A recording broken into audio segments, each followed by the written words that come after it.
Okay, so this is our Real Talk 101 episode 138. Alamin natin kung ano yung huling mensahe niya for this day. This is the last message for November 30th, 2024. Ang bilis lang, Disyembre na ho, huling buwan ng 2024. At sa mga nagtatanong sa akin, no, kung patungkol sa 2025, bibigyan ko kayo ng yung video ko nung Pepito, no? Nakikita nyo dyan, nakapin siya. That will happen kung hindi ngayong Disyembre, kalagitnaan ng Disyembre, that will happen after 2024. So, hindi ho yan biro, no? Hindi ho yan pananakot. Doon naman po sa sinasabi ng mga tao na mas malakas pa din ho ang Diyos. Totoo, mas malakas ang Diyos. Kung ganun lang din pala kalakas yung paniniwala ninyo sa Diyos, wag na rin ho kayong magsimba. Dahil lahat ho ng tao na nasa loob ng simbahan na namumuno ay makasalanan din po. So kung naniniwala kayo sa Diyos, dumiretso na kayo sa Diyos. And then kung sasabihin ninyo na yung mga kalamidad is kagustuhan ng Diyos, hindi ho. Dahil nung bago iniwan ng Diyos yung kalikasan natin is napakaganda. Sinira ng tao. Kaya ho maraming kalamidad, kaya maraming baha dahil sa soil erosion, kaya maraming volcanic eruption dahil sa mga sobrang nagaganap na mga quarry, and etc. etc. So, balikan nyo ho siguro yung unang portion ng Bible kung saan nilikha ng Diyos ang mundo. Dahil hindi nilabas doon, no? Wala sa Biblia na Diyos mismo ang sumira or Diyos mismo ang nagbigay ng kalamidad.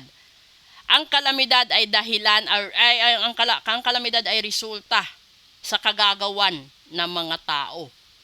No, kung magkaroon man tayo ng matinding init sa kalawakan, ito'y dahil sa wala na silbi yung ozone layer natin. It is because of a lot of intelligent people na nakikialam sa kalikasan na binigay ng Diyos ng libre sa ating lahat. So, babalikan nyo lang lahat ng libro or parte ng libro kasi nakakalimot na ho kayo. Masyado ho kayong nakafocus sa sasabihin na may Diyos ang mundo. Yes, may Diyos ang mundo, malakas ang Diyos, at hindi madamot ang Diyos. Ang nagkakaroon ng pagdadamot is tao. Ang greedy is tao. Ang makasalanan ay tao, hindi ang Diyos. Okay? So, sa lahat na nagmamarunong dyan, i-refresh nyo ang utak nyo sa unang pahina ng Biblia. Dahil wala doon hanggang sa dulo ng Biblia, hindi doon sinabi na Diyos ang sumira ng mundo.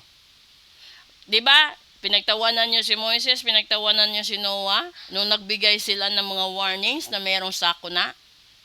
Tapos nung nangyari yung sakuna, iiyak ang nalunod, hihingi ng tawad, hihingi ng tulong, maisalba lang. Balikan nyo lahat yan. Bago nyo ako i-criticize, balikan nyo kung gaano kaganda ang kalikasan at yaman ng mundo bago ito iniwan at ipinagkatiwala ng Diyos sa tao. Lahat ng kalamidad gawa ng tao, hindi gawa ng Diyos. Katulad din ng mga kasalanan ninyo, kaya kayo nagkakaroon ng bad karma dahil sa kagagawan ninyo at mga maling desisyon sa buhay. Dahil nakasakit kayo ng kapwa, dahil nakabypass kayo ng mga tao na hindi naman dapat i-bypass, dahil sa greediness ninyo, dahil sa lahat-lahat na. Okay? Proceed tayo dito muna. This is the Real Talk episode 138. Ladybug. O, diba? Sinasabi ko sa inyo, this is a ladybug. This is luck. Basahin ko muna. Your goals are about to manifest in remarkable ways. Dreams are coming to fruition, and stop and enjoy this moment. It is important to let things flow at their natural pace, and rest assured that in due course of time, your wishes will come true. Panoorin nyo lahat ng episode na na-upload ko ngayon. Nabanggit ko doon. Basta hindi ka pakikialaman ng ibang tao, lahat ng pangarap mo, basta pinaghirapan mo at legit, makakamtan mo, maaabot mo. 'Di ba? Pero kung makikialam ang ibang tao, ipabarangay, ipakulam ka, ipasumpa ka at igayuma ka, lahat magbabago. Alam nyo ba na kapag ginayuma ng ibang tao ang mahal ninyo, kung ano yung epekto ng gayuma? Bibigyan ko kayo Kung ito ay mag-asawa, ginayuma ang asawa mo. Kaakibat ng gayuma ay magkasakit yung asawa para mabalo yung isa. Ang pangalawang kaakibat, mag-away kayo araw-araw para maghiwalay. Ang pangatlo, magkasira kayo mag-ama, mag-ina at mag-anak at mga anak para mawasak at mabaling sa kanya ang atensyon. Ngayon, iilan lang yan sa mga side effect ng gayuma. Ang pinaka-worst dyan, kung i-hypnotize niya yung asawa mo para tanggalan ka ng mana at yaman at rights sa lahat-lahat para ma-transfer sa kanya. Ang pinaka-worst, idadaan ka pa sa matinding kaso, labanan ng hatian at rights. Lalo na pag alam ng kalaban mo na wala kang trabaho at na umaasa ka lang sa asawa mo. Ngayon, paano mo makakamtan? Real talk. Ang swerte mo sa buhay kung maraming nakikialam. Ito nagtatrabaho ka, nagsusumikap ka. Ang ganda ng trabaho mo, ang laki ng sahod mo. Pero bakit ka nauubusan? Dahil sa dami ng taong tinutulungan mo at nagiging obligasyon mo sila. Yun dapat kasi sa buhay ng tao, turuan mo silang mangisda, huwag mo silang bigyan lagi ng isda. Dahil doon nang gagaling ang katamaran, doon nang gagaling ang pang-aabuso, at doon din galing ang matinding pagsisisi kung bakit sila nagkakaganyan.